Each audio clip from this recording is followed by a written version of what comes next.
मेरी थी जो एनी को अम्मी के घर भिजवाया और सारी परेशानी अपने ही सर ली। बहाना चाहिए होता है इस औरत को मसला खड़ा करने के लिए। यार और एमल को फोन करते हैं, उनके घर का दामाद है। कि जिंदगी अजाब बना। अस्सलाम वालेकुम नाजरीन, ड्रामा सीरियल बेरंग के आने वाले एपिसोड बहुत ही इंटरेस्टिंग और जबरदस्त सनसनीखेज दिखाई देंगे। कौन एनी से कहती है, मैं तुम्हें कहती थी ना तुम्हारी सास के बदलते हुए रवैयों का पता करके रहूंगी कि ऐसी क्या वजह है कि तुम्हारी इतनी देखभाल कर रही है, इसका बर्ताव इतना चेंज हो गया।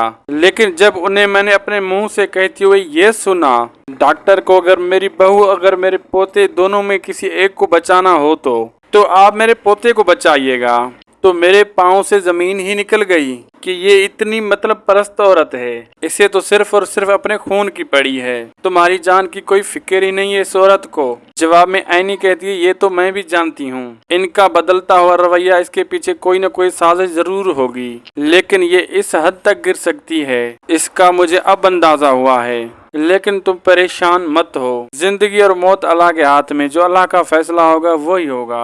मुझे लगता है इस बात का सबको पता चल जाना चाहिए, और इस बात को मैं शहरियार अफान से भी लाजमी जिक्र करूंगी कि उनको भी अंदाजा हो जाए कि उनकी माँ का कितना मक्कार चेहरा है। दिखने में तो शरीफ लगती है, लेकिन अंदर से क्या क्या बातें छुपा कर बैठी हैं। जवाब में एनी कहती है, इस दफा तुम इस तरह की कोई भी हकामत नहीं करोगी। तुम जब भी मेरे लिए कोई न कोई डिसीजन या फैसला लेती हो तो तुम उनकी नज़र में और बुरी बन जाती हो।